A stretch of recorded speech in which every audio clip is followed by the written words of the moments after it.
Fala, meu irmão. Fala, Frank. Fala, Frank. Tudo beleza aí, cara? Tudo na paz, graças a Tudo na Deus. Como paz, é que tá graças as a coisas? Deus. Como é que tá as coisas? Tudo bem. Tá transmitindo bem aí, né? Que a internet aqui, ela é meio estranha, essa internet do Sul, viu? É Graças a mesmo, Deus que tá Frank? tudo bem. Mesmo, Frank? E aí, meu irmão, me conte as novidades. Estamos aí, passamos o Estamos aí, dia passamos o ansioso dia para chegar logo ansioso para chegar logo com você. pra você. Que bom, cara, que bom. Eu quero lhe agradecer pela oportunidade, pelo espaço. E eu me sinto muito feliz, sabe? Tô com uma saudade retada de Salvador, cara. Comendo esse frio aqui no Rio Grande do Sul Imagino, tá viu? estranho, viu? Pegando 1 grau, Imagino. 2 graus, 3 graus de manhã, tá punk. Pô. Logo a gente que gosta do Logo a sozinho, gente que né? gosta do sozinho, né? Putz, cara, e não é só isso não. E as comidas, pô, acarajé, caruru, cozido, cara, as coisas gostosas da nossa Bahia linda. Saudade de Verdade, tudo, cara. verdade. Verdade, verdade. Saudade da música, do calor, da praia. É verdade. E tá se adaptando bem aí no Tá se sul? adaptando bem aí no sul? Cara, assim, eu passei um ano na Europa tocando, né? Então, o frio, eu já acostumei já com o frio. É que, na verdade, o frio daqui do sul, do Brasil, da América do Sul, é diferente do sul da Europa. A Europa, o frio é seco, então você fica até na neve com roupa de verão, de boa. Mas aqui, cara, putz, quando bate tipo 10 graus, parece que a gente vai morrer, velho. É punk. Eu sou um cara que sou Eu sou um apaixonado aí cara pelo que sou sul, né? apaixonado aí pelo sul, Eu né? gosto Você já muito veio aí aqui do sul, alguma mas vez? Mas eu acho para morar, eu acho já, que já pra fui algumas morar, vezes, já fui algumas vezes, né? para Gramado, mas acho que para Gramado, morar mas não. acho que pra morar Para não. morar eu prefiro minha Bahia. Eu prefiro minha Bahia. Pra passear é maravilhoso. Pra morar eu já não indico. Eu tenho um irmão, Eu tenho um que é o que é que é da o que banda é que a gente toca, da banda que a né? gente toca. Ele é apaixonado. Ele é Por ele ia apaixonado. embora Por para ele, ele mora Gramado, pra Gramado, apaixonado pelo vale. apaixonado por Agora lá. eu, Gramado é eu maravilhoso, cara. Gramado eu moro perto de Gramado. Eu moro numa cidade que ela é perto de Gramado. Depois daqui depois daqui é Gramado, né, amor? 30 minutos de Gramado daqui. Aí é hum, massa, cara. A cidade parece que é uma cidade de cenográfica, né? É maravilhosa. verdade, verdade, Verdade, verdade, verdade. Eu verdade. tive o prazer de ir Eu tive o prazer de aí. ir Na aí. verdade, Na eu verdade, gosto de eu futebol. gosto de As duas futebol. oportunidades Sim. que eu fui As aí foi oportunidades que eu fui para aí ver foi jogo, para ver para jogo. ver E aí jogo. eu aproveitei e fiz o E aí passeio. aproveitei e fiz o Mas passeio. pretendo também com Mas a família, a pretendo esposa, com a filhos, filha, a para esposa, levar eles para filhos conhecer que a para gente levar eles para consegue. conhecer que a gente conhece. Massa, massa. De repente, quando você voltar, se eu estiver por aqui, a gente vai se ver, trocar ideia, dar umas risadas, Ah, matar com essa saudade aí do certeza. calor de Salvador. Você tá se sentindo Você só tá aí? se sentindo só aí? Muito, muito, cara, muito. Nós do Nordeste, nós somos muito sociáveis, cara, sabe? Nós somos muito do aconchego, sabe? De estar na casa do amigo, de trocar ideia com a galera, de chegar na casa do amigo sem avisar e chegar na hora do almoço, sentar e comer, sabe? A gente tem esse calor que é maravilhoso, sabe? A gente herdou isso dos africanos, né? Essa coisa da Verdade. comunidade, essa coisa da empatia, é muito nosso, cara. É muito peculiar nosso. Assim, a gente do Nordeste tem muito isso. Aqui não tem muito, sabe? As pessoas são muito Hum, legais, mas as pessoas são mais na dela, sabe? Cada um na sua, no seu quadrado e tal. Não é muito legal você invadir esse espaço, não, porque aí fica uma coisa meio estranha. você Você estava na estava na Europa, Europa, direto, da Europa, né? Chegou aqui na chegou Bahia, aqui nessa na tour da Bahia. Europa para cá. Não, eu voltei para Salvador, eu fiquei 3 meses em Salvador e aí a gente resolveu ir embora de Salvador para tentar a vida aqui. Só que aí, Ah, quando a entendi. gente veio para cá e já veio essa pandemia, né? Aí meio que deixou os planos da gente assim meio bagunçado assim, aí a gente tá meio em dúvida se a gente vai continuar aqui. Entendi.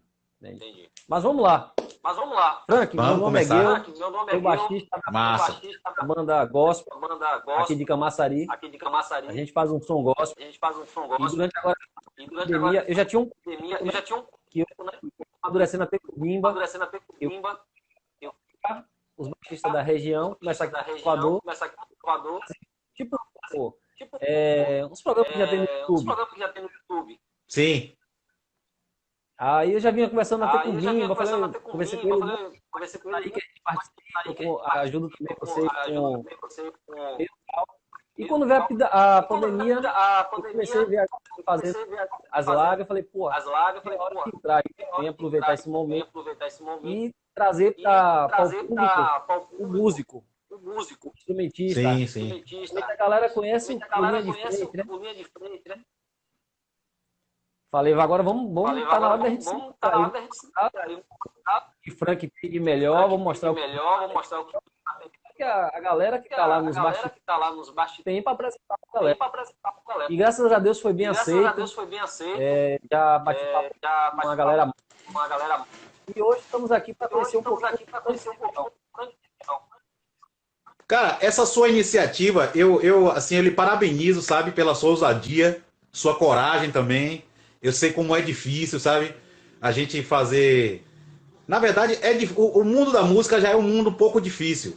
E você trabalhar, né, além de fazer música, é você tentar fazer isso ficar visível, né, tentar trazer visibilidade para isso, é um trampo dobrado, porque você vai ter que lidar com uma série de obstáculos. Mas o grande lance é que a gente sabe que na música existem pessoas que pensam igual a gente, sabe? Que tem essa ideia de que o músico ele só vai conseguir expandir o seu negócio, as suas coisas, se ele tiver, sabe, união com outro músico. Tipo assim, eu já venho fazendo esse trabalho de gestão musical já há alguns anos, já há mais de 10 anos. Bimba é meu amigo de infância, eu não sei se você sabe. A gente é Sim, quase sim, irmão. sim. Assim, o trabalho da Harmonia do Samba, assim, eu sempre que eu comento sobre Bimba, assim, falo da Harmonia do Samba, eu fico muito emocionado. Porque eu conheço a origem de tudo, sabe? Os caras, putz, cara, os caras era. Tem cara ali que era bem pobrezinho mesmo e conseguiu alcançar, bicho, um patamar muito legal, velho. E Bimba, assim, eu tenho como uma das maiores referências para mim no instrumento e como pessoa, sabe? Muitas besteiras assim, muitas coisas assim, no meio musical eu não fiz observando o Bimba, sabe? Ele é uma grande referência para mim, de comportamento, de música, sabe? Como um líder de banda. E voltando para esse lance do baixo na linha de frente, isso é uma coisa muito interessante, cara, porque eu comecei esse processo há uns 10 anos atrás. Eu e Artuzinho, na verdade, em Salvador, né? A gente começou um processo de tentar fazer músicas fora do convencional. A gente montou uma banda que era dois baixos e uma percuteria, cara. Uma coisa totalmente diferente na época. E a gente teve uma aceitação muito massa, assim, pela galera, sabe? E fomos para São Paulo, chegamos lá em São Paulo, Celso Pixinga viu a gente e aí ele abraçou o projeto. E aí, quando ele abraçou o projeto, a gente teve foi uma repercussão muito legal. A gente teve uma expressão assim nacional muito bacana. E Celso Pixinga também é um outro cara assim que também merece toda a nossa reverência, sabe? Eu posso dizer a você assim tranquilamente que Celso Pixinga é o meu pai na música. Eu acho que a minha carreira musical profissional em termos solo começou por conta de Pixinga, sabe? Então, assim, eu devo muito a ele, agradeço muito a ele por tudo que ele fez por mim, até hoje. Inclusive, o próximo Inclusive, o entrevistado. próximo entrevistado. Celso Pixinga, maravilha. Diga ele que eu mandei um beijo e um abraço para ele. Eu sinto muita saudade dele, sabe? Ele é um cara muito especial para mim, cara. Muito especial mesmo. Em alguns momentos assim que é muito interessante porque quando eu comecei a fazer os trabalhos com Pixinga, aí a gente tocava. Eu comecei a andar com os caras tops, né? Do Brasil na época. E até hoje, né? Tipo Sérgio Groove e tal, entre outros. E, putz, às vezes eu me sentia bem inferior, sabe? Me sentia bem inferiorizado, assim. A pressão era bem grande, cara. E aí, seus Pixingas assim me pegava pelo braço, que isso, rapaz, não sei o que, e tal. Dava uma sacudida assim. E aí eu, putz, aí voltava pro normal. Seus Pixinga realmente, pra mim, foi e é, sabe? Uma grande referência na minha vida como ser humano, cara. Agradeço muito a ele, muito, muito mesmo. ele é um cara de um coração muito grande. Você falando dele agora. Sim, E sim. eu tive de conversar com o Joãozinho, baixista aqui da Pernambuco. Joãozinho, meu amigo, meu irmão. Isso, e ele falou que quando ele foi para São Paulo, o Pixinga foi o cara que ajudou ele. Então, Pixinga, que cara. ele realmente é pessoa, né? É um cara de um coração. Pixinga, cara, é tipo assim, ó. A comunidade de baixistas do Brasil, ela tem um antes e um depois, sabe? É um antes de Pixinga e depois de Pixinga, cara. Pixinga tirou essa coisa da visualização do baixista como apenas uma coisa que do baixista, do Bass Hero, né? O cara que gosta de ir pra frente, de solar e fazer um trabalho mais expressivo. Quem trouxe isso pra frente, de verdade mesmo, foi Pixinga. E Pixinga conseguiu descentralizar isso, né? Porque as pessoas sempre tinham aquela referência de, pô, cara, São Paulo, Rio e tal, os músicos de lá e tal. E na verdade, cara, assim, depois de muitos anos, eu fui aprendendo que obviamente que não desmerecendo, claro, o trampo da galera lá em São Paulo. Não quero dizer isso, nem no Rio de Janeiro. Lá tem excelentes músicos, conheço vários. Mas no Nordeste, cara, no Norte do Brasil, no Centro-Oeste, eu posso falar a você que os grandes revolucionários do contrabaixo, eles vêm dessas regiões, sabe? Do Centro-Oeste ali, do Nordeste, daquela região ali de Goiás, do Norte, que é a galera que misturou a sonoridade do seu lugar com a música que vem de fora. Então, de repente, você vai ver um cara tocando, um baixista do Nordeste tocando, e você vai ficar estupefato, porque o cara ele consegue tocar bem, muito bem, a música americana, né, que é aquilo que a gente ouve muito todos os dias, e consegue tocar melhor ainda as coisas dele, as coisas daquela região dele. E quando ele mistura as duas coisas, que ele consegue fazer a música nordestina jazzística, aí fica uma coisa maravilhosa, cara. Sérgio Groove mesmo. Sérgio Groove é lindo, bicho. Eu tenho coisas, eu gravei coisas com o Sérgio Groove e eu tenho coisas dele gravadas em casa que assim, coisas que só eu tenho assim, que eu tava lá na situação e vi que ainda hoje quando eu vejo eu fico emocionado, cara. Ele é a música em estado, em todos os estados, líquido, gasoso, sabe? Ele é perfeito, cara. E é um cara nordestino, cara. Não desmerecendo a gente como nordestino. Mas eu tô querendo dizer que essa descentralização da coisa fez com que o Brasil tivesse uma visibilidade como um celeiro de baixistas em nível mundial. Agora, recentemente, aquele baixista Scott, né, do site Scott Bass Lesson, ele fez uma matéria com alguns baixistas muito renomados daqui do Brasil, que a gente conhece, todos eles famosos, e ele fala na matéria que o Brasil se tornou o centro mundial dos baixistas, cara. E isso é a mais pura verdade. A gente tem caras a gente tem caras que tocam contrabaixo que às vezes a gente fica pensando, putz, cara, como é que esse cara conseguiu chegar nesse nível, né? Tão jovem como Pipoquinha, por exemplo. Pipoquinha é um gênio, né? É um gênio e o mais interessante que eu percebo nele é que a cada período ele fica melhor, sabe? A cada período ele consegue se superar. É fantástico ele. E tem outros e outros e outros. Sem contar os anônimos, que estão fora da mídia, que também são muito talentosos. Nós conhecemos vários, né? E isso é muito bom pra gente. Porque isso demonstra que o Brasil, apesar dos pesares, apesar da cultura que ela tem sido muito relegada tem muito sofrido tem sofrido um grande descaso. A gente percebe que a nossa cultura ela é muito rica e ela é forte. E não vai ser uma crise, não vai ser a pandemia, não vai ser a qualidade ruim das músicas que a gente tem acesso nas mídias que vão fazer isso mudar, entendeu? A nossa música é muito forte e ela vai prevalecer sobre tudo isso aí, você vai ver. Verdade. Ontem mesmo eu estava conversando, esse que você falou da mistura do nosso som, do Nordeste, do Norte, sim, do Diego. E se você parar para escutar o CD parabucano dele, você vai ver que é uma coisa ritmo. ele leva pro CD instrumental dele. Maravilhoso. Então, esse que você falou. Você precisa tocar o santo da vida, fora tocar as coisas daqui do Nordeste. E a galera fica impressionada com o cara. Diego mesmo, você vê, Diego tocando, cara, é lindo. É lindo, Diego é muito virtuoso. E ele toca ali com o Joelma, aquelas coisas, tônica e quinta. Quem vê aquilo, quem vê ele tocando aquilo, né, não tem, sabe, a menor ideia do quanto de música que aquele cara tem dentro dele, sabe? E o melhor de tudo, ele é humilde. Ele é um cara muito acessível, um cara muito tranquilo, sabe? É um lance que eu tava falando hoje com um baixista aqui numa rede social. O grande barato de você ser músico não é você tocar mais do que A ou B.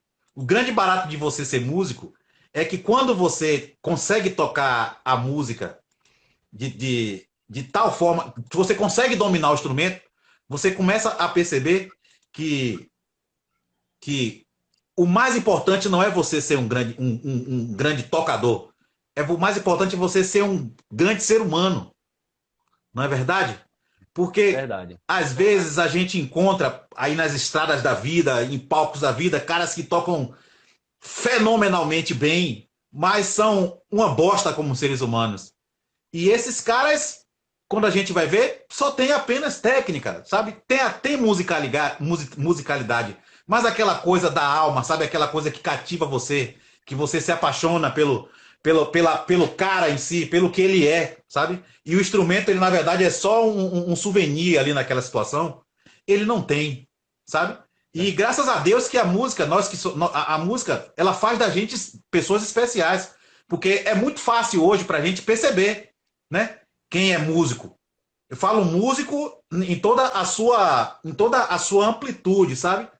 Quem é músico, quem respeita a música, quem respeita o próximo, quem respeita o amigo, o baixista, o músico que está começando, né? Porque todo mundo tem um começo, cara. Todo mundo tem um começo, não adianta. E essa coisa de disputa, eu sempre fui avesso a isso, sabe? Essa coisa de brigar, aquele baixista é mais, é menos, não sei o quê. Eu nunca gostei disso. Eu sou muito avesso a isso, eu me sinto até constrangido quando eu vejo essas coisas. Nunca gostei. Porque é música, cara. À medida que o tempo vai passando e você vai estudando e você vai começando a aprender a se comunicar com o instrumento, você percebe que cada um tem sua voz, cada um tem seu jeito de tocar. Você pega 10 baixistas, bota eu, você, bota Diego, Bimba, Pipoquinha, Braguinha e outros, você vai ver jeitos diferentes de fazer a mesma coisa, né? Agora, a questão técnica, sabe? De repente o cara fazer aquela coisa mais rápido, ou mais virtuosa com facilidade, aí já é uma outra questão, uma questão mecânica, que também qualquer pessoa, se focar nisso, vai conseguir chegar. Se você pegar um idoso para ele estudar técnica, com um ano ele vai estar fazendo o mesmo slap de Victor Ultra. Entendeu? Mas aí, se você pedir para esse mesmo idoso, que nunca tocou baixo, e um ano ele consegue fazer o slap de Victor Ultra, você manda ele fazer uma música, ele não vai conseguir.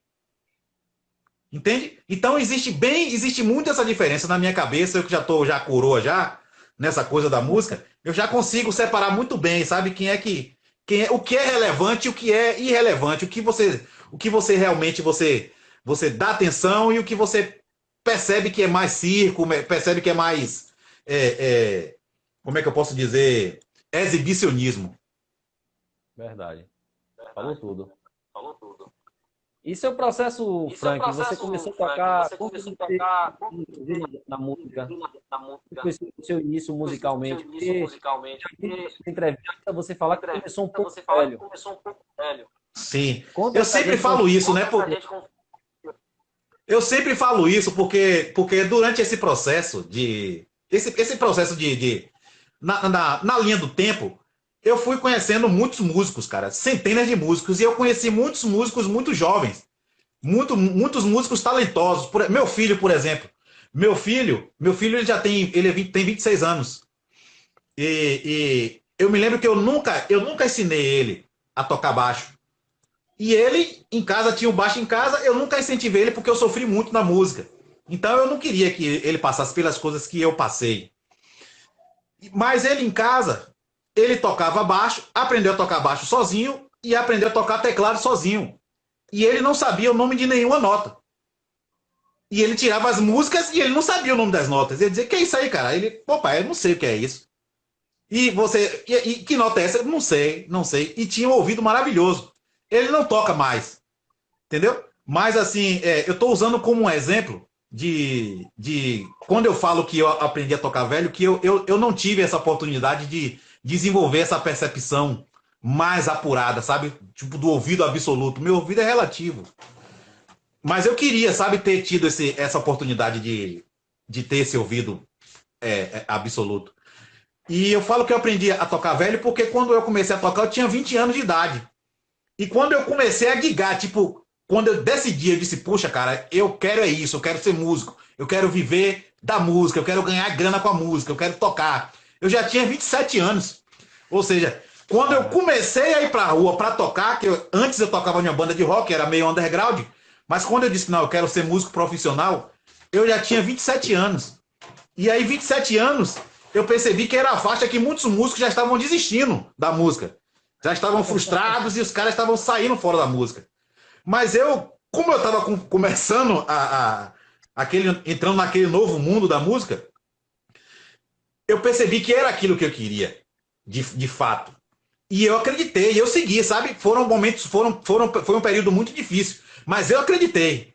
E aí, depois de 6 anos depois, eu já estava já bem, não vou dizer bem experiente na música, mas eu já estava mais esperto.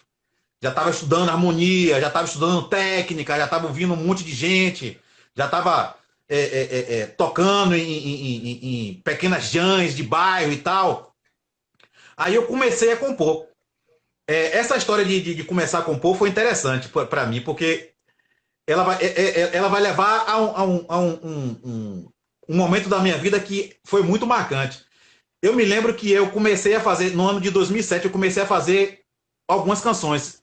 Convidei um amigo, Cristiano Soares, tecladista daí de Salvador, e a gente sempre tocou junto e tal, e ele sempre foi talentoso, tecladista, arranjador e tal, e aí eu disse, pô, cara, vamos fazer uma música aqui e tal, eu quero fazer um disco pra poder presentear os meus amigos, de repente. Aí ele, não, vamos fazer, tá? E fizemos 4 músicas.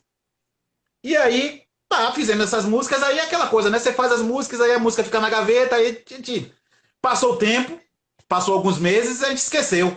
Aí um dia eu fui lá na casa dele, e aí eu vi lá ele fazendo uma produção lá com um cantor, fazendo arranjo e tal, e eu me lembro que eu tava numa fase muito difícil da música. Eu tava 7 meses sem tocar, cara. 7 meses sem fazer grana, sabe, aquela cabeça quente e tal, até pensando em vender o baixo. E aí cheguei na casa dele pra trocar uma ideia, que eu sempre ia lá, aí tinha um cara lá com ele fazendo os arranjos, e eu aí, pô, cara, o que é que vocês estão fazendo aí? Os caras, não, pô, estamos fazendo um arranjo aqui de uma música que vai pra tocar em um festival. Eu disse, pô, que festival, cara? Os caras, não, é um edital aí, o Prêmio Braskem e tal. Eu disse, o Prêmio Braskem, o que é isso, velho? Aí os caras estavam meio sem paciência comigo, os caras estavam lá ocupados, eu tava meio que atrapalhando. Os caras, velho, o site é esse aqui, eu vou lá e veja. E nessa época tinha muito lan house aí em Salvador, né? Era R$1 a hora. E aí eu me lembro que eu tava com 50 centavos no bolso. Aí eu disse, putz, cara, eu vou lá, velho. Aí eu fui lá, paguei meia hora, e aí li o edital todo em meia hora, aí voltei lá e disse, pô, Cristiano, me ajude, velho.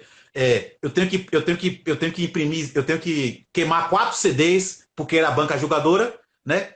Eu tinha que dar 4 CDs com 4 músicas, que eram exatamente as músicas que eu tinha na mão, e tinha que mais alguns detalhes que eu consegui resolver. Eu sei que eu consegui articular todo o material e levei lá no stand e entreguei.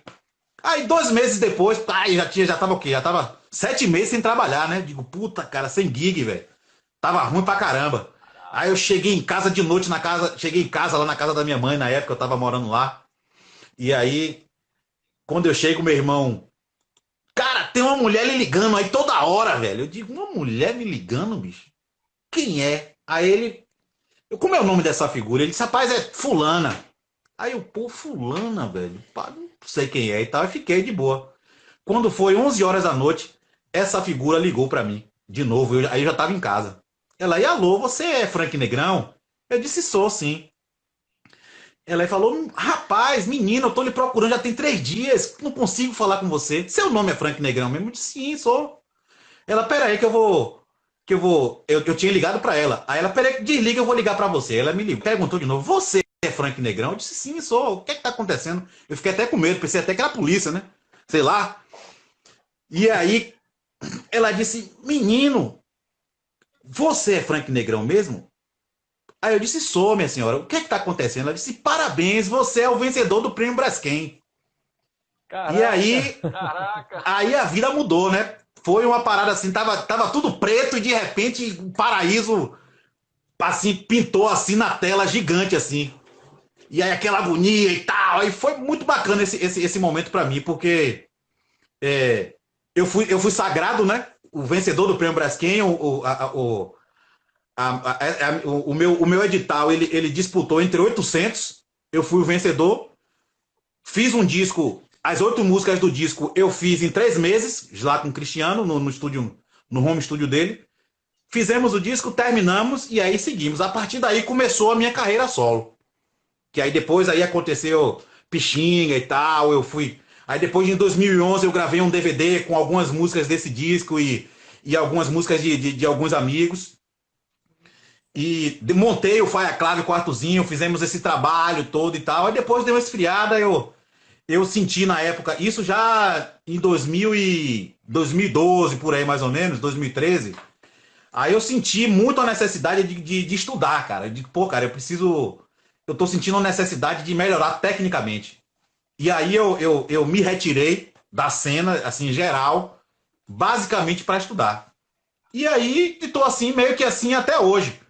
Porque eu saí fora dos festivais e tal, fiquei mesmo de fora. Porque o que eu queria muito, eu sentia muita falta de um apuro musical melhor para mim, sabe? Dentro daquilo que eu queria para mim como músico, eu queria muito. Então eu preferi me afastar e trabalhar em função disso. Nesse meio tempo, estudando, foi aí que pintou o convite para eu ir para a Europa. E aí eu fui para a Europa, passei um ano lá tocando, navio de cruzeiro, tocando jazz, tocando música instrumental, acompanhando cantoras de jazz. E agora eu tô aqui. Voltei pro Brasil e pretendo retomar essa minha carreira solo. Assim que a pandemia passar, eu vou fazer um trabalho sério nesse sentido e pretendo retomar essa carreira. Quem sabe até existe uma possibilidade muito grande de eu e Arthurzinho voltarmos com Faia Clave. E assim, nós temos vários projetos. Tem um projeto novo, você falou de umzinho. Eu vou aqui meio que antecipar pra galera aqui, seria uma surpresa, eu vou abrir o bocão aqui e vou falar porque eu vou aproveitar a oportunidade. A gente está montando um projeto chamado Quartal Project, que é a união de 4 baixistas. Eu, Frank Negrão, Arthurzinho Aguiar, André Tavares e Joãozinho Silva. A gente vai montar essa história. A gente vai montar essa história que, a princípio, ela vai começar como um esquema assim de compartilhamento de conteúdo musical. Mas eu acredito que mais na frente a gente consiga fazer um projeto, os 4 baixistas tocando ao mesmo tempo. A gente só está esperando só passar essa pandemia aí para a gente poder organizar as coisas. Mas já é uma coisa muito, muito certa. Daqui a algumas semanas a gente vai tá inaugurando esse processo. Vamos estar divulgando nos próximos dias. Você vai ter acesso, você vai ter oportunidade de ter acesso a tudo isso aí. Eu acredito que vai ser bem bacana assim para a comunidade de baixistas, né? Massa, massa. Frank, antes de você começar o seu estilo de instrumental, carreira solo, tem algum músico, né? Eu pude ver que você contatal, nos conte um pouco esse período aí que você alguém que você acompanhou em especial, fala um pouco dessa trajetória sua. Cara, putz, rapaz, eu acompanhei muita gente, cara. Mas assim, que eu posso me lembrar assim que marcaram muito na minha vida assim. Pô, cara, Márcia Short, cara. Márcia Short marcou muito na minha vida. Eu toquei 4 anos seguidos com Márcia Short. Então foi maravilhoso para mim, porque ali eu conheci alguns músicos maravilhosos daí de Salvador, que nós somos amigos até hoje. Tive a oportunidade de fazer amizade com ela. E ela é uma cantora fabulosa, cara. Né? Assim, com ela, assim, eu me lembro que quando eu subia no palco para tocar com ela, eu me sentia grandão, assim, sabe? Digo, pô, cara, essa cantora aí. Sabe quando você acompanha um artista que você diz, pô, velho, sabe? Você fica com aquele peitão de pombo assim. Pô, cara, eu tô numa gig massa. Eu sentia isso toda vez que eu tocar com ela. E ela tinha também essa onda, sabe? De que ela é muito boa, cara. E ela sabe que ela é boa. Então, quando ela chegava na situação, ela chegava, sabe, pra dominar. Então a gente ia com essa. Mas era uma vibe positiva, não era essa coisa de pá, sabe, botar pra arrombar. Não era disso. Chegava, a gente se sentia muito bem. Foi uma gig que marcou muito, assim, na minha vida, positivamente falando. O Araqueto também marcou muito, assim, por conta do profissionalismo da galera. Na época, eu fiz direção musical lá. Então, eu fiz direção musical durante um ano. Então, para mim, foi muito importante também, porque eu assumi uma responsabilidade realmente muito grande. Conheci, assim, muitos lugares do Brasil que eu ainda não conhecia. E me marcou também muito positivamente também essa gig. E, putz, cara, eu toquei com muita gente. Agora, toquei com Tom e Matéria, tanto do Araqueto como no carreira solo. Deixa eu ver. Pô, cara, é muita gente. A minha mente, ela é meio bufada. Eu acompanhei. Em 2011, eu me lembro, um cara também que me marcou muito, assim, foi um cara chamado Spencer Chaplin. Esse cara, ele é neto de Charlie Chaplin. E eu acompanhei esse cara assim, também marcou muito a minha vida também, assim, sabe? A gente conversava muito e tal, ele bem doidão. E o cara é a cara de Chaplin, né? Só faltava usar o bigodinho. E o cara canta muito também. Esse também é outro que marcou muito assim na minha carreira. Deixa eu ver outro assim também que marcou muito assim, outro cantor, cara, cantora.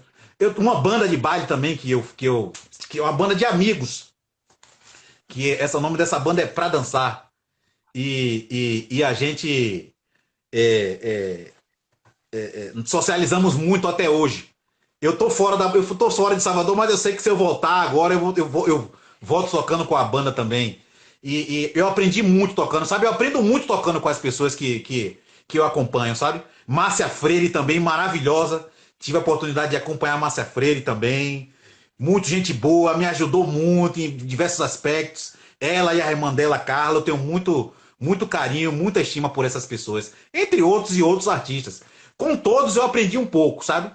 E isso foi muito bom pra mim. Porque ao mesmo tempo que você sente aquela responsabilidade, né?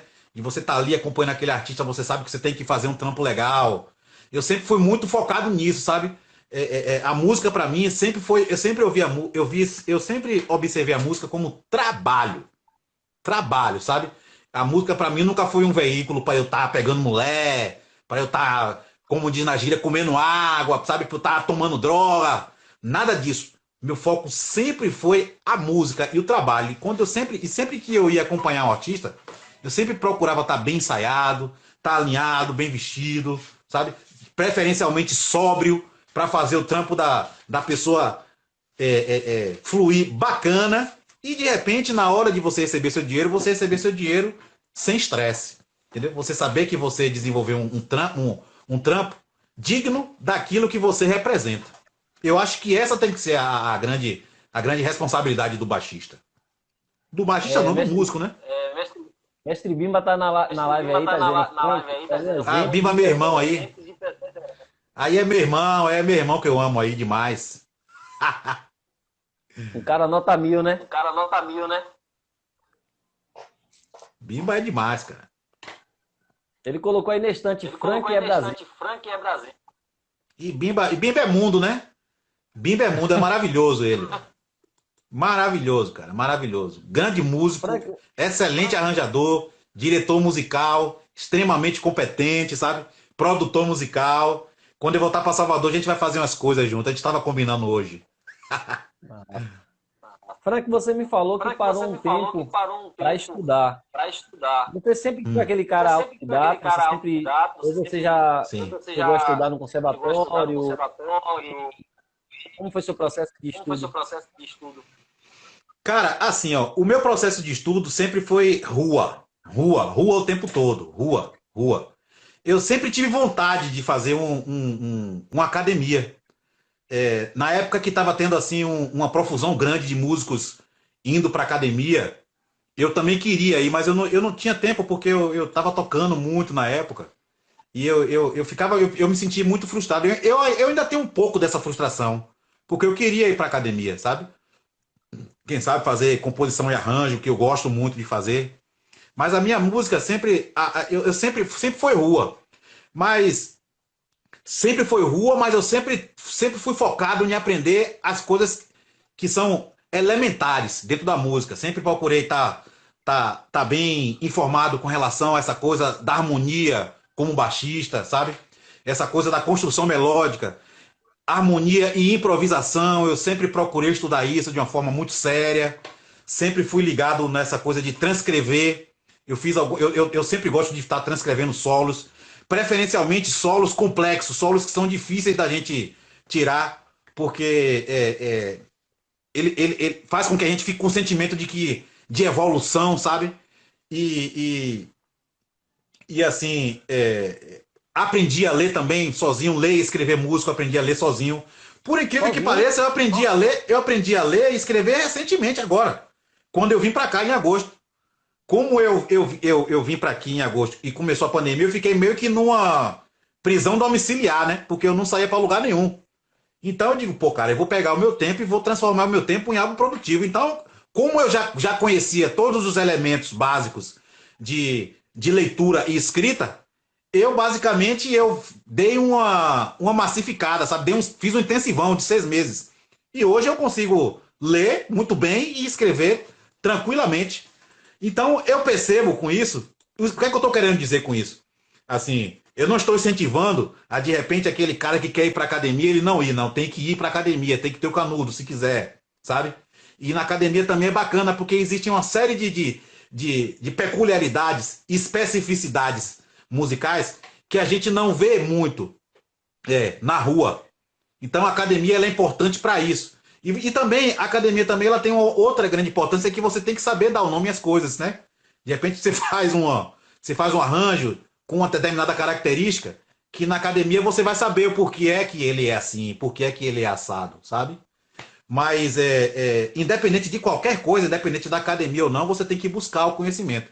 E hoje a gente sabe que nós, como baixistas, temos que ter, sem sombra de dúvida, todo o conhecimento harmônico possível para você desenvolver um trabalho. Entendeu? Verdade. Uma coisa que a gente precisa perceber, que a música não é só a sequência harmônica do sertanejo, nem do arrocha, nem do pagode, nem do funk. Entendeu? A gente precisa perceber que a música é muito mais do que isso. A gente tem que estar preparado para determinados tipos de situações que a música nos oferece de tempos em tempos, né? Sempre tem aquela situação em que você, de repente, você tá achando que você, pô, cara, eu tô bem pra caramba aqui nisso aqui, e de repente você se pega em uma situação que você percebe que não é tão, você não tá tão bem assim. Rola muito isso na música. Então, por isso que o ideal é você estar sempre estudando, sempre focando naquela coisa, sabe? De você melhorar sempre. Existem algumas coisas que você pode dominar. Por exemplo, eu estava até falando com o Arthurzinho Aguiar hoje. Hoje não, algumas semanas atrás.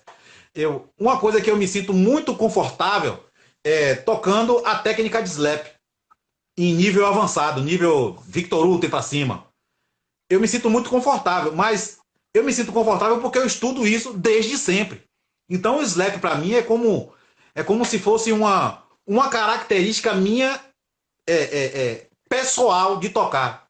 Não é uma coisa que eu vou fazer porque não, eu toco, eu faço slap porque é como se fosse a minha identidade, o slap, sabe? Já tem outras situações, outros tipos de técnicas, por exemplo, que eu não domino, mas que eu sei também que se eu estudar, eu consigo fazer. Qualquer pessoa pode ser o que ela quiser na música. Basta apenas ela dizer que quer fazer isso e focar, ter um direcionamento, ter paciência, ter determinação e, de novo, paciência, né? Porque hoje a gente percebe que as coisas são muito aceleradas no mundo de um modo geral, e na música não é diferente. As pessoas não têm mais paciência de repente, ouvir uma música inteira na internet. As pessoas não têm paciência de ler um post em toda a sua completude na internet. As pessoas não têm paciência de ouvir um áudio, uma mensagem. É tudo muito rápido. E na música, infelizmente ou felizmente para a gente que é da velha guarda, a música não funciona assim.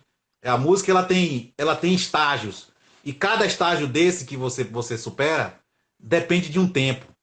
Então, se você tiver essa consciência, tudo fica mais fácil, a música fica prazerosa, e independente da dificuldade que possa ocorrer na sua vida, ou na vida, ou circunstancialmente na vida de todo mundo, você vai ter prazer em ser músico, em fazer música, em criar música, em ouvir, sabe? Entre outras coisas, musicalmente falando.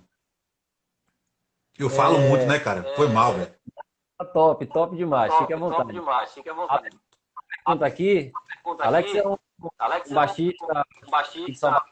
de Ele Salvador. está, Ele como a gente tá, sabe, como a gente sabe, mas é um cara que toca mas é um muito. cara que toca Inclusive, muito. foi o cara que Inclusive, me foi deu o cara a que primeira me nota deu porque eu a primeira nota do comecei a querer aprender a queria estudar aprender e e iniciou. É meu professor de coração. professor de coração. Eu vou para a pergunta dele um pouquinho mais para Pergunta dele um frente. pouquinho mais pra frente.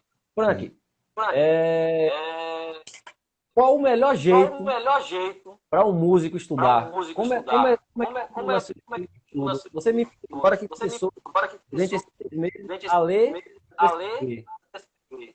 Qual é a melhor forma Qual é para a melhor forma para música como profissão música como profissão estudar? estudar? Na sua opinião? Na sua opinião? Na minha opinião pessoal, na minha opinião de tecnicamente um autodidata, eu acho que a melhor forma de você estudar é você procurar um mentor, um professor sério, responsável, cara. Deu uma travadinha.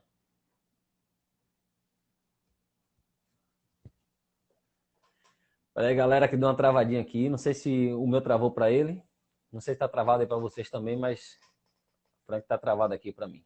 Bora ver aí como é que se retorna aí. Fala, Léo. Léo, segura sua pergunta aí. Vai ser já já, Léo. Segura sua onda aí. Léo, tá travado aí, Frank, para você também, Léo? Esse é o Papo de Grooveiro. É o papo onde eu trago a galera, os músicos, para vocês conhecer melhor. Conhecer Vamos esperar aqui. Eu acho que a internet de Frank caiu. Eu acho que deu uma caída aí. Vamos esperar ele entrar novamente aqui para a gente continuar. Mas é isso aí. Léo, pode mandar suas perguntas aí. Eu segurei essa aí porque essa aqui tá no meu roteiro aqui. Se eu fizesse agora, ia fugir do meu roteiro.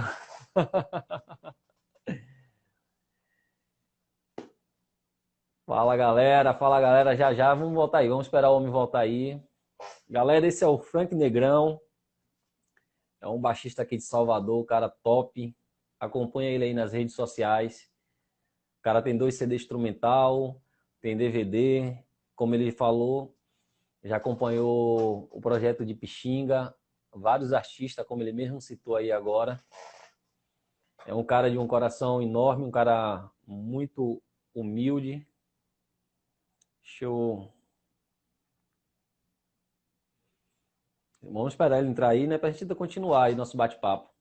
Desde já vou passar aí para vocês, antemão, que o próximo convidado do Papo de Grooveiro é Celso Pixinga, já está confirmado. Ontem tivemos o Papo de Grooveiro com Diego Ramos. Hoje, nosso querido amigo Frank Negrão. Vamos ver aí. Vamos esperar o Frank entrar aí para a gente dar continuidade.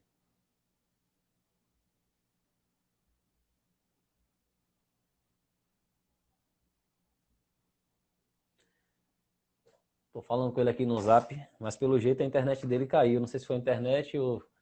Mas vamos aguardar um pouquinho aí, galera. Vamos aguardar um pouquinho aí. Vocês podem mandando as perguntas. Pode mandando as perguntas para assim que ele entrar novamente aqui. Aqui, Frank voltou. Vamos continuar com o Frank.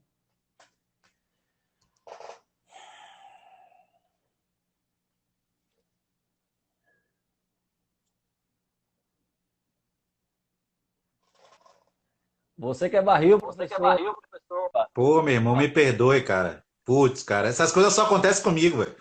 Nada é normal, pô, Nada é normal. normal, pô, normal. Caiu? Caiu? Não, foi o celular que descarregou, cara. A bateria tava. O carregador tava em falso aqui. Mas agora eu já Ah, resolvi aqui. olha. Então, meu irmão, assim, Já fez uma pergunta aqui que eu voltando, já né? ia, Aqui que eu já ia mas continuar continuar sobre Sim. sobre tudo. sobre tudo. Bimba, já faça sua Bimba, pergunta aí, faça sua Bimba. pergunta aí, Bimba.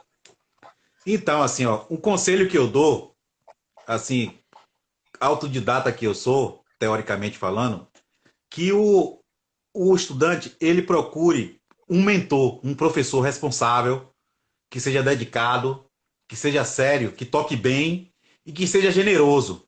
Eu tive alguns mentores na minha vida, maravilhosos. J. Ando, que me ensinou a tocar as primeiras. Na verdade, Davi foi o cara que me ensinou a tocar as primeiras notas no contrabaixo. J. Anderson também, que foi o cara que mostrou para mim que o baixo ele era muito mais do que aquilo que eu pensava na época, sabe? Foi com ele que eu fui entender um pouco do que era a técnica de slap e outras técnicas. Foi através dele também que eu conheci o trabalho de baixistas como Stanley Clarke. Foi a primeira vez que eu tinha visto na minha vida fazer coisas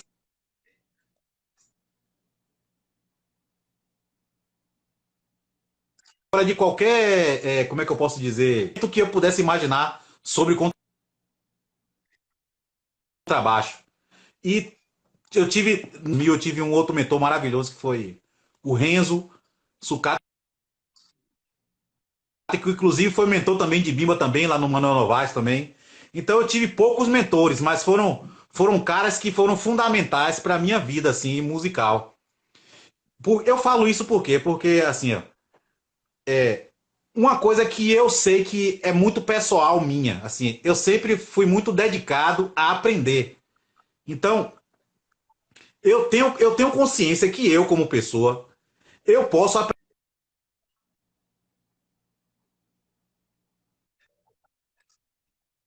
Eu percebi isso durante toda a minha vida, com estudando idioma, estudando música e fazendo coisas, e até coisas de dentro de casa, sabe? Coisas caseiras mesmo. Então, a minha questão é uma questão muito peculiar. Como eu estudo música há muito tempo sozinho, então eu sempre que eu vou estudar um assunto, eu procuro submergir nesse assunto. Sabe, por exemplo, quando eu estava estudando um livro chamado Tesouro, eu lembro que eu fiquei estudando uma página durante 3 meses para entender o assunto, apenas uma página. Então, a gente volta de novo para aquele detalhe que a gente estava falando. Para a gente estudar música, para a gente aprender, a gente tem que desacelerar, voltar para o passado, começar a música, sabe?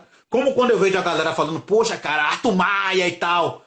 Pô, cara, vamos ouvir beleza, vamos ouvir aquela música que a Arthur Maia estava tocando, vamos ouvir na plenitude, o que é que ele está querendo dizer com aquela música? Vamos ouvir o som dos acordes, né? Vamos ouvir, pô, que acorde é esse, pô? Vamos ouvir a qualidade dos acordes, o acorde é dominante, o acorde é menor com nono, o acorde é com sétima maior, é um lídio, sabe? Apreciar a música. Isso vale também para a questão teórica, né? Para você ter um domínio teórico sobre determinado tipo de assunto, você tem que entrar de cabeça. Não adianta. Tem que desprender um tempo para isso e focar. Se tiver foco e paciência, tudo dá certo. Os resultados eles chegam naturalmente, né? Você vai sentindo isso à medida que você vai tocando. Esse é o conselho básico que eu dou para qualquer pessoa que quer evoluir musicalmente, quer sempre passar, mudar, subir de degrau. Que a ideia é sempre essa: subir de degrau, não para você ser melhor do que A ou B, mas para você cada vez ter a consciência de que você precisa se comunicar melhor com a música. A música, ela é uma forma de você se expressar. Repare que você chora. Eu choro muito, cara, quando eu ouço alguns artistas que eu gosto aqui. Quando eu ouço Miles Davis, eu choro. Quando eu ouço Victor Ruta, eu choro. Quando eu ouço Marcus Miller, eu choro. Nesse instante aqui, eu tava ouvindo Bob Marley aqui com minha esposa aqui, eu tava quase chorando, ouvindo os versos, lendo as letras. Então, a gente precisa resgatar isso, sabe? A paixão por ouvir música, a paixão por estudar. Estudar aquela coisa nos mínimos detalhes. Não pensar em, vou pegar aquele. Não, eu vou pegar uma bíblia de licks, vou decorar esses licks e vou tocar. Aí não é música, entendeu? É outra coisa. Verdade, verdade. Vamos lá, vou lhe fazer a pergunta aqui agora que nosso mestre Bimba. Pergunta a Frank sobre a oficina música do Manuel Novaes. Essa oficina a gente fez junto, pô. Essa oficina, cara, ela foi muito massa, cara. Porque assim, ó, eu me lembro que Bimba sempre foi muito talentoso, né, cara? Então ele. Putz, cara, ele sempre tocou bem, velho. E eu ficava viajando, velho. Eu me lembro que há muitos anos, ele vai lembrar aí. Há muitos anos atrás, em 1900 e bolinha, que a gente já tá quase coroa. Eu me lembro que eu tava lá na casa dele, ele tocando, ele tirando um baixo, cara, do acordo do som, de idade tocando, ele tirando com violão, velho. Eu viajando, eu digo, para, como é que esse cara consegue, velho? E ele tirava a linha de baixo com violão, velho. E aí eu sempre fui fã de Bimba, sempre fui fã de Bimba, porque ele sempre foi talentoso, sempre foi esperto, ele sempre teve a sacada de tocar bem. E no Manuel Novaes não foi diferente. Eu sempre tive também, assim, uma coisa que eu também percebi também, isso é uma característica minha, que eu não brigo mais com isso. Eu tenho dificuldade de assimilar rápido assunto, seja ele qual for, eu tenho dificuldade. Por exemplo, eu consigo memorizar, por exemplo, vamos decorar um show. Eu já fiz um ensaio, assim, já teve gigs que eu fui fazer que só tinha um ensaio para fazer o show no outro dia. Isso eu consigo. Mas de repente, pô, cara, vamos, sei lá, vamos pegar aqui um shape de alguma coisa, alguma onda. Eu sempre tive essa dificuldade de memorizar rápido, né? E no Manuel Novaes, eu me lembro que o professor da gente, o Renzo, ele teve um momento que ele começou a ensinar modos pra gente, modos gregos. E, putz, cara, isso aí pra mim foi... Modos gregos pra mim foi igual ele falar grego, na verdade, literalmente pra mim. Eu não entendia absolutamente nada, cara. E Bimba já fazendo as coisas, cara, há muito tempo, velho. E eu só fui entender os modos gregos quando a oficina acabou no final do ano. Que eu disse, cara, é isso que é modos gregos, velho. Aí que a mente abriu, velho. Entendeu? E acontecia muitas coisas engraçadas assim nesse curso também que a gente tomava. Tem um cara, um baixista em especial, eu não vou dizer o nome dele aqui agora, mas Bimba sabe quem é, que eu me lembro que na época ele chegava, ele tocava, ele tinha um baixo legal, né? E ele chegava todo assim, sabe? Todo se achando. E aí ele se achava, eram 4 alunos na sala, ele se achava o melhor de todos, cara. E a gente, né, toda a gente pretinho, humilde pra caramba, ficava assim, né, velho? E ele, não, pá! E aí eu me lembro que uma vez ele fez um negócio de um slap doido lá, o dedo ficou dentro das cordas, foi uma parada muito louca lá, que depois a gente saiu dando risada. E eu me lembro que ele era meio irônico assim com a gente, né, comigo, com o Bimba, né? E aí eu me lembro que tem uma história que um tempo depois, Bimba já tinha montado a harmonia, e a harmonia, um tempo depois, a harmonia fez sucesso, cara. E aí Bimba disse que se bateu com esse bicho, ele todo envergonhado e tal, não sei o quê. Poxa, Bimba, não sei o quê. E isso aí é um exemplo pra gente, né, de vida, né? Porque você percebe que a gente volta de novo para aquilo que a gente estava falando, cara. A música, ela não pode ser usada como um veículo para você se sobressair em relação às outras pessoas. A música, ela nada mais é do que um mero instrumento para você se expressar. À medida que você estuda, você se expressa melhor. Não é verdade? Por exemplo, a nossa língua portuguesa. Se a gente for na comunidade, a gente vai ver as pessoas conversando, né? Pô, velho, aquela laranjada lá, bicho, pô, tá ligado, velho? Aquelas paradas. É um dialeto, cara, que se você, por exemplo, você pegar uma pessoa daqui e você jogar aí dentro da comunidade, ela não vai entender uma frase do que a gente tá falando. Né? Verdade. Mas isso não significa que essa pessoa ela é ignorante porque ela fala assim. É a característica dela. Mas quando você lê livros, quando você pesquisa coisas que estão fora do seu cotidiano, você desenvolve um vocabulário. Então, à medida que você vai desenvolvendo esse vocabulário, isso vai dar condição a você de você transitar em todas as áreas, tanto na área da comunidade, que a galera fala daquele jeito 100% gíria, como em momentos em que você vai poder falar de uma forma mais polida, uma forma mais formal, por assim dizer, entendeu? E a música, ela tem essas características. Quanto mais você estuda, mais expressivo você fica, mais facilidade você tem de você se expressar, de você se comunicar. Eu entendo a música como uma forma de expressão, basicamente, para mim. Ela significa isso. Vamos lá. Mestre Bimba tá aqui. Rapaz, seria ótimo. Bimba tá assistindo, né? Ah, ele tá aqui, ó.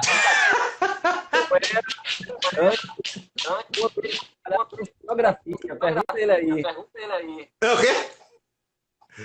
Ele disse que era seu ajudante. Sim, rapaz. Mas isso aí foi muito antes, cara. Isso aí foi antigo pra caramba, isso aí. Bimba era meu ajudante na serigrafia. Antes de ser músico, eu trabalhava com serigrafia, cara.